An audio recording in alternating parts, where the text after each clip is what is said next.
ជំរាបសួរដល់ពុកម៉ែបងប្អូនទាំងអស់គ្នាថ្ងៃនេះខ្ញុំនឹងទៀតសម្រាប់បងប្អូនណាដែលត្រូវការ boost like នៅក្នុង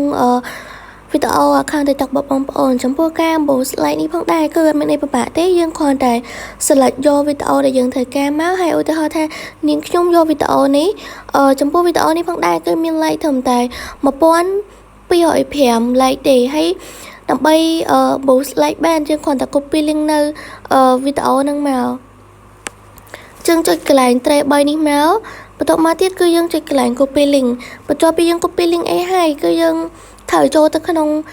Safari ដើម្បីចូលទៅក្នុង website មួយដែលមានឈ្មោះថាស្វាយ SMM បងប្អូនចូលទៅក្នុង website មកដើម្បីចូលទៅក្នុង Google របស់យើងបន្ទាប់មកទៀតយើងត្រូវ search ពាក្យថា svaismm.com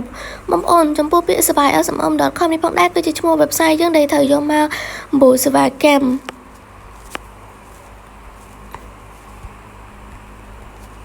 បងប្អូន search ពីដើមរហូតដល់ចាប់ចឹងមក svaismm.com មកជាពាក្យថា search លោកបងប្អូននឹងឃើញ website មួយដែលនៅខាងលើគេដែលមានឈ្មោះថា SVSMM ជាមួយនឹង logo ហុកតុក្កតាចំពោះ website នេះផងដែរបើបងប្អូន search អត់ដល់ពី .com ទេបងប្អូនអាចនឹងឃើញ website ផ្សេងដែលអាចនឹង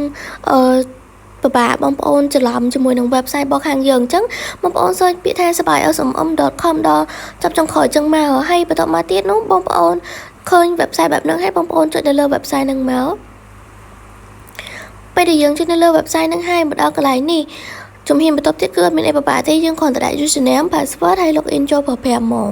ដូចនាងខ្ញុំដាក់ username របស់នាងខ្ញុំ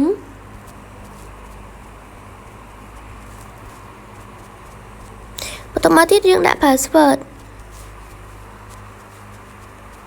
ហើយយើងចុច remember me មកបន្ទាប់មកយើងចុច login នៅខាងក្រោមនឹងហ្មងប៉ុន្តែចំពោះបងប្អូនដែលមិនទាន់បានចុចឈ្មោះប្រើប្រាស់ website បងប្អូនអាចចុចកន្លែង sign up នៅខាងលើហើយទៅមើលពីរបៀបចុចឈ្មោះប្រើប្រាស់ website នៅប្រហែលជា 4-5 វីដេអូមុននេះខ្ញុំបានផុសពីរបៀបចុចឈ្មោះប្រើប្រាស់ website ជាមួយនឹងរបៀបដាក់ប្រាក់ចូលនៅក្នុងគណនី website ហើយអញ្ចឹងបងប្អូនអាចទៅមើលមុនបានហើយបន្តមកទៀតបងប្អូនក៏ចុចឈ្មោះប្រើប្រាស់ website ដោយប្រើ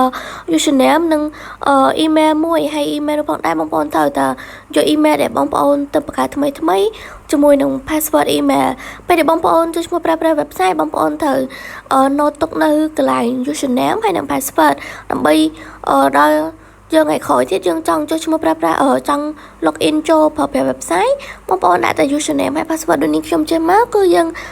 ប្រើប្រាស់បានហើយចំពោះបងប្អូនដែលអាសាភ្លេចអីបងប្អូនអាច note ទុកក៏បានឬក៏កត់ទុកក៏បានហើយឬក៏ screenshot ទុកក៏បានដែរដើម្បីជៀសវាងឲ្យក្រោយយើងភ្លេចទៅពិបាកដល់យើងខ្លួនឯងបងប្អូនបន្តមកទៀតពេលដែលយើងដាក់ username ហើយនិង password ទៅយើងចុច login មក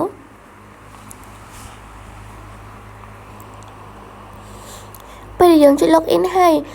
យើងនឹងបានមកដល់កន្លែងនេះចំពោះកន្លែងនេះផងដែរគឺជាកន្លែងដែលយើងប្រើប្រាស់សេវាកម្មនៅក្នុង website របស់យើងហ្មងហើយបងប្អូនកន្លែងដាក់ print ផងដែរបងប្អូនឃើញសញ្ញាភួយនៅខាងលើ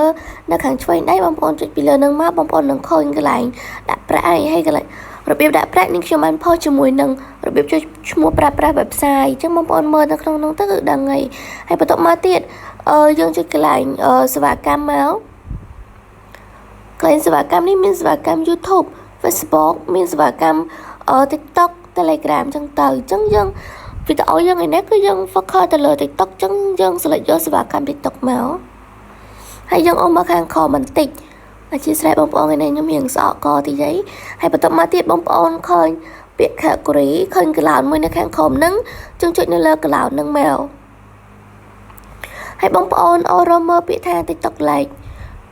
TikTok Lite គឺមានច្រើនបងប្អូនយកមួយណាក៏បានដែរឧទាហរណ៍ថានាងខ្ញុំយក TikTok Lite នេះ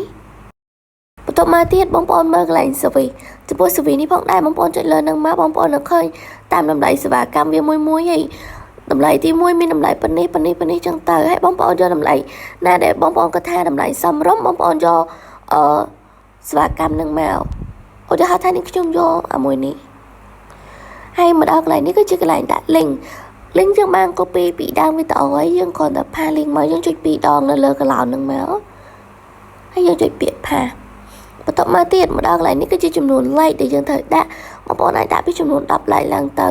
ចំនួន10 like គឺយើងចំណាយធម្មតា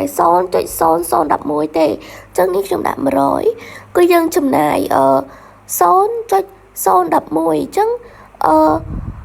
ទឹកប្រាក់ដែលយើងត្រូវចំណាយទៅលើ100 like ហ្នឹងគឺអត់មានអីច្រើនទេបងប្អូនគឺយើងចំណាយធម្មតាប៉ុណ្្នឹងទេបន្ទាប់មកទៀតបងប្អូនចុច submit នៅខាងក្រោមនេះមកបន្ទាប់ពីយើងចុច submit ហើយយើងនឹងឃើញផ្ទាំងពណ៌ខៀវបែបនេះបានន័យថាការបញ្ជាទិញសេវាកម្មរបស់យើងនឹងគឺជោគជ័យរួចរាល់ជាការស្រេចហើយចំពោះបងប្អូនរងចាំពី4ទៅ5នាទីបងប្អូននឹងឃើញលទ្ធផលលោតចូលទៅក្នុង TikTok របស់បងប្អូន